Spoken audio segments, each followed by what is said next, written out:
아멘. 오늘 예배 나오신 여러분들 예수님의 이름으로 축복합니다. 여기가 청정구역이에요. 열심히 뿌리세요.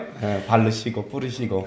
그래서 최대한 조심하시고, 또 여러 가지 일들로 이제 조금만 지나면 가라앉을 것 같잖아요. 그죠?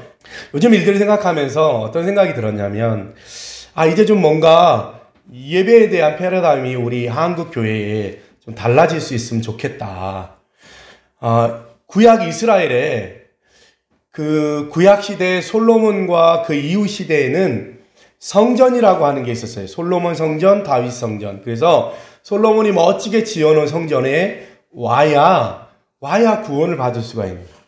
성막, 그전에는 성막이었죠. 텐트로 만든 거. 거기에 사람들이 양을 끌고 와야 비로소 죄사함을 받았어요. 그래서 전 세계에 있는 이스라엘 사람들이 명절만 되면 양과 새와 쌀과 곡식을 가지고 성막에 와서 예배했어요. 그리고 죄사함을 받았어요. 근데 그게 언제 무너지냐면 바벨론 포로 때 바벨론이 이스라엘을 멸망시키면서 어떤 일이 벌어졌냐면 바벨론은 그 나라를 멸망시키면 거기 있는 사람들 몽땅 데려다가 노예로 삼고 자기 나라 사람들을 데려다가 그 땅을 주었어요. 완전히 바뀐 정책이죠. 그래서 끌려가는 사람들이 엄청 많은 거예요. 근데 외국 그 식민지인데 우리로 말하면 그런 거예요. 일제시대에 우리가 일본에 끌려간 거예요.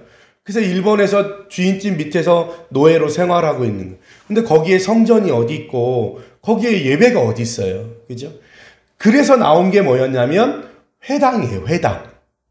그래서 나온 게 조금씩 그 무리들끼리 마을에 있는 유대인들끼리 모여서 말씀을 읽고 예배하는 게 회당이에요. 회당. 그때부터 회당이라고 하는 게 생겼어요. 신약에 있는 회당이라는 게. 왜냐하면 성전에 갈 수가 없어요. 그래서 성전을 향하여 기도는 하지만 성전을 갈 수 없어서 모여서 회당이라고 하는 곳에서 모였다는 거예요. 그래서 회당 문화. 그래서 그때부터는 뭐예요? 말씀이 중요해진 거예요. 예식보다 말씀이, 구약에 있는 말씀이 중요해졌어요. 신약시대에 오면 예수님이 사마리아 여인을 만나요. 사마리아 여인이 묻습니다. 우리는 사마리아에서 예배하고 유대인들은 예루살렘에서 예배. 왜냐하면 북쪽 이스라엘은 따로 성전을 만들었어요. 남쪽과 북쪽이 나누면서 남쪽에 가서 예배할 수 없으니까 북쪽에다 하나 만들었어요. 그러니까 이 사마리아 사람은 북쪽이니까 우리는 이 땅에 있는 북쪽의 성전에서 예배하고 유대인들은 예루살렘에서 예배하는데 당신은 어디서 예배하면 좋겠습니까? 예수님이 하신 말씀이 이거예요. 북쪽의 사마리아도 아니고 남쪽의 예루살렘도 아니라 신령과 진정으로 예배해라. 하나님은 그런 사람을 찾으신다. 이미 주님은 성전 자체의 예배가 중요하지 않고 뭐요? 삶의 예배. 그죠? 곳곳에서 드려지는 모여서 신령과 진정으로 예배하는 지하 교회에서 예배하는 사람들을 찾으신다는 거예요. 그죠? 그러니까 이제는 교회 와야 내가 신앙생활을 좀 하는구나. 그런 거. 그죠? 그런 세대가 아니라는 거예요. 각자의 삶의 자리에서 삶의 예배들이 주어질 때, 그래서 그런 사람들이 모일 때 온전한 예배가 힘 있는, 파워 있는 예배가 되는 거예요. 그리고 각자의 삶에 나가 또 그 힘을 가지고 삶으로 예배하는 사람들이 되는 거예요. 이 시대에는 진정한 삶의 예배가 강조돼요. 이 시대에는 각자 삶의 예배를 드린 이들이 모여서 주님을 찬양하고 감사하는 예배가 돼야 돼. 여기에서 전부 해결하려고 하면 안 된다는. 할렐루야. 삶의 예배. 우리가 베드로전서를 보고 있는데요. 오늘 이 베드로전서의 전체적인 주제가 오늘 찬양했던 주만 의지해라고 하는 이 찬양곡의 가사와 같아. 베드로전서는 1장에서 시작하면서 고난의 때에 해야 할 일이 있다. 그게 뭐다? 너희가 누군지를 알아라. 너희가 어떤 존재인지를 알아라. 그 다음에 뭐요? 내가 거룩하니 너희도 거룩해라. 너희는 하나님의 자녀고 하나님의 택한 백성이고 거룩한 제사장이다. 그러니까 너희의 삶은 어떻게 해야 된다? 구별돼야 된다. 그래서 너희는 거룩한 삶을 살아라. 왜 우리가 거룩한 삶을 살아야 돼요? 예수 그리스도의 피로 구원받았기 때문에. 예수 그리스도는 누구예요? 살아있는 돌, 산 돌이시라는 거예요. 거기서부터 우리가 하나님의 나라가 지어져 간다는 거예요. 할렐루야. 그래서 고난은 뭐요? 예수 그리스도를 따르는 삶으로 극복해 가야 된다라고 하는. 그러면 일상 속에서 이제 오늘 3장에서 뭐라 그래요? 일상 속에서 아내와 남편에게 그리고 우리의 삶 가운데서 어떻게 살아야 되는지를 보여주는 거예요. 우리가 오늘 부른 주만 의지라고 하는 찬양곡을 보면요. 의지했던 모든 것 변해가고 억울한 마음은 커져가네. 부끄럼 없이 살고 싶은 마음 주님 아시네. 모든 일을 선으로 이겨내고 죄의 유혹을 따르지 않네. 나를 구원하신 영원한 그 사랑 그 크신 은혜 날 붙드시네. 이게 베드로전서의 주제예요. 선으로 악을 이기고 고난을 그리스도의 구원으로 이기고 죄의 유혹에 따르지 않는 것. 그리고 영원한 그 사랑에 만족하는 사람. 그 사람이 오늘 베드로전서가 얘기하고 싶은 사람이라. 선으로 악을 이기고 죄악을 따르지 않으며 영원한 그 사랑 안에 거하는 것. 그것을 만족해하는 사람. 그 사람이 바로 오늘 주님이 찾으시는 한 사람이라는 거예요. 할렐루야. 그거예요.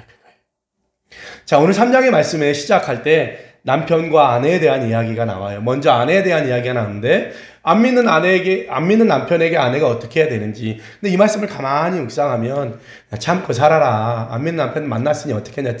네가 네 발등 찍었으니까 그냥 데리고 살아. 이렇게 하는 것처럼 여겨지지만 사실은 이때는 어떤 일이냐면 아내가 혼자 예수를 믿고 고백하기가 참 쉽지 않은 시대예요. 남편이 반대하는데 아내가 우기고 자기가 이상한 새로 나온 종교, 새로 나온 기독교를 믿기가 쉽지 않은 때예요. 그러니까 대부분 많은 퍼센테이지가 남편이 예수를 믿고 아니면 부부가 같이 믿는 상태에서 그리스도 공동체 안에 모여요. 많지도 않았겠죠. 그죠? 모였어요. 근데 혹 여기 보니까 혹 안 믿는 남편이 있다면 같이 살아라. 왜 그 얘기를 하냐면 이 시대에는 어떤 일이냐면 베드로가 예수님이 뭐라고 얘기했냐면 나를 찌른 자도 볼 것이요. 내가 다시 재림할 때 나를 찌른 자도 볼 것이고 여기 살아있는 사람도 나를 볼 것이다. 이렇게 얘기하셨어요. 그러니까 예수님이 승천하셨으니까 언제 와요? 금방 와요.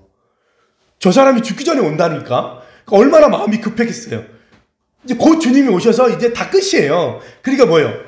혼자 교회 나온 이들은 이제 이 종말에 굳이 이렇게 살 필요가 있을까? 그랬다는 거예요. 그 베드로가 뭐라 그래요? 아니다. 그냥 살아라.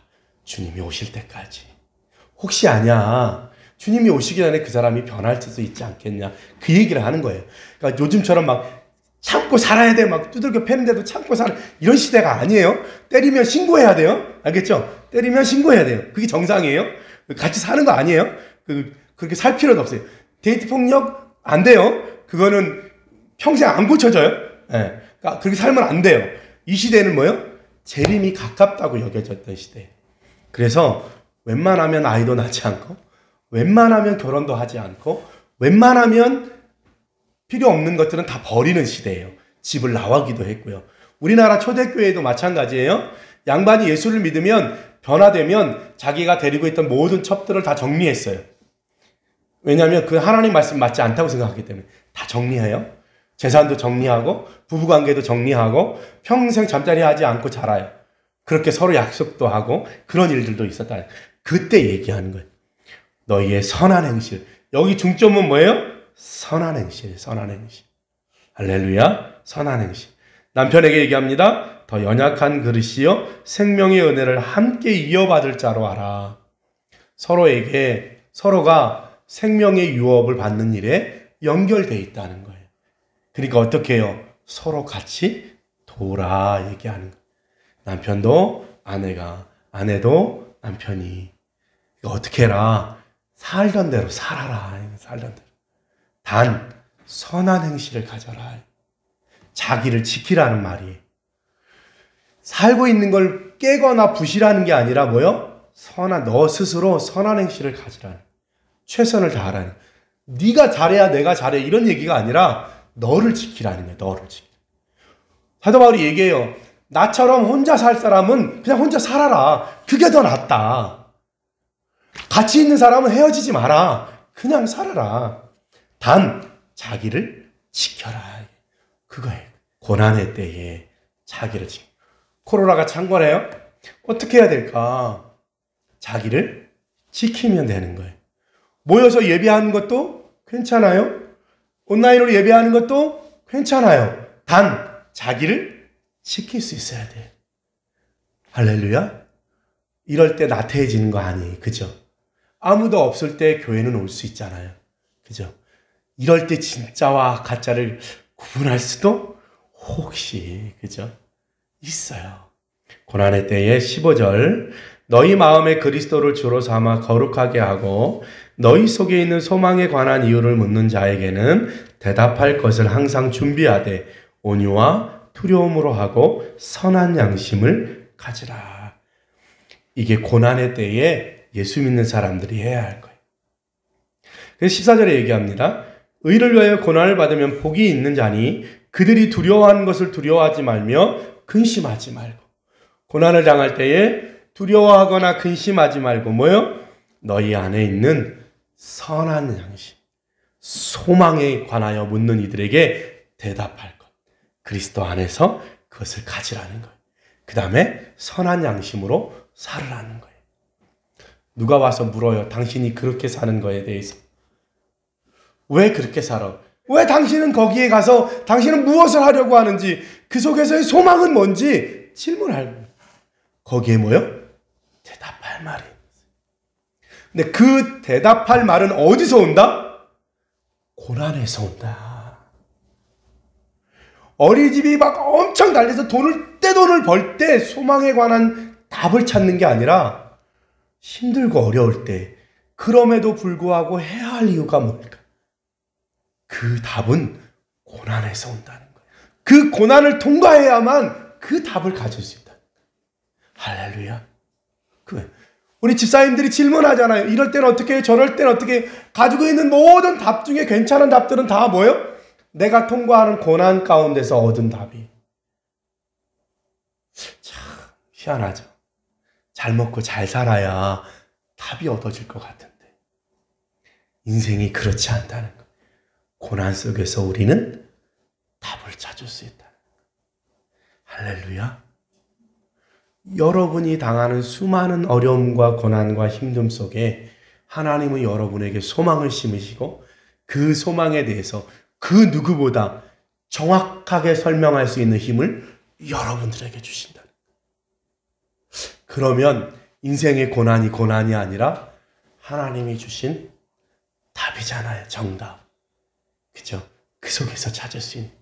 오늘 베드로가 얘기하는 게 그거예요. 베드로가 얘기하는. 그러면서 21절에 얘기하는 거예요. 물은 예수 그리스도께서 부활하심으로 말미암아 이제 너희를 구원하는 편이 곧 세례라. 이는 육체의 더러운 것을 제하여 버림이 아니요 하나님을 향한 선한 양심의 강군이라. 선한 양심을 가지라. 선한 양심의 강군이라. 우리가 뭐요? 물 가운데서 씻음을 받고 구원을 받았다고 얘기해요. 더러운 것을 제하여 버림이 아니라 선한 양심이 간. 제가 늘 비유를 들잖아요. 그 논밭에 이렇게 막 흙탕물이 일 때 그 흙탕물을 맑게 하는 방법은 뭐예요? 그 물 속에 있는 흙탕물을 걷어내는 게 맑게 하는 방법이 아니에요. 걷어내려고 하면 할수록 더 흙탕물이 돼요. 어떻게 하면 돼요? 가만히 냅두는. 왜 흙탕물이 생겨요? 깨구리 잡아야 되는데 깨구리가 물속에 있거든요. 손을 딱 집어넣어서 깨구리 잡으려고 그러면 그 흙탕물이 생겨서 깨구리가 안 보여요. 그럼 어떻게 해야 되냐면 기다려야 돼. 마음 급하지만 기다려야 돼. 가만히 기다리면 위에서 새물이 내려오면서 그 새물에 자국이 생겨요. 그러면서 흙탕물이 다 가라앉아. 묘하죠. 막 걷어내고 이것도 걷어내고 저것도 걷어내야 될 것 같은데 그렇지 않아요. 흘러내려. 그래서 예수 믿는 사람들의 삶은, 마음의 삶은 어떤 거냐면 내가 이것이 괴로우니까 이걸 걷어내, 이것이 힘드니까 이걸 걷어내, 이게 아니라 주님이 주시는 새 마음, 새 양심, 선한 양심, 선한 경험들을 내 안에 받아들일 때 내 안에 있는 죄들이 사라지는. 그래서 웨슬레이 목사님이 얘기하는 거예요. 감리교회 창사 웨슬레이 목사님이 그리스도인의 완전이다. 거룩한 상태가 된다. 그리스도인들은 어떻게? 내 안에 있는 마음이 사랑으로 가득 차서 그 사랑 말고는 아무것도 없을 때, 그때 우리 그리스도인들은 완전해질 수 있다. 이렇게 얘기해요. 칼빈은 절대로 그렇게, 사람은 완전히 타락해서 도대체 소생 불가능이다. 하나님의 은혜 외에는 불가능하다. 이게 장로교예요. 근데 웨슬리 목사님 뭐라고 얘기했냐면, 웨슬리 목사님 그보다 200년 후의 사람이니까 가능한 얘기예요. 뭐라고 얘기했냐면, 너희들의 마음에 사랑이 10%, 20%, 30% 있다가 그 사랑이 100%가 될 때, 예수 그리스도로 우리가 꽉 차 있을 때 그 어떤 죄악도 우리 안에 머물 수 없다는 거예요. 그게 그리스도인의 완전히. 우리 안에 자꾸 예수의 선한 양심이, 예수의 생각이, 예수의 마음이, 예수의 방법이 우리 안에 가득 차. 언제? 고난이 올 때. 그래서 고난이 오면 더 엎드리는 거예요. 고난이 올 때 막 뛰어다니는 거 아니에요. 고난이 올 때 막 뭘 해야 된다고 막 달려가는 게 아니라 머물러서 새물이 들어와서 그 흙탕물이 걷어질 때처럼 기도하는 거예요. 기도하고 주님을 바라보면 주님의 것이 내 안에 가득 채워질 때, 그때 비로소 내가 뭘 해야 될지를 알아요. 할렐루야. 그거예요. 그리스도의 사랑으로 가득 채워진.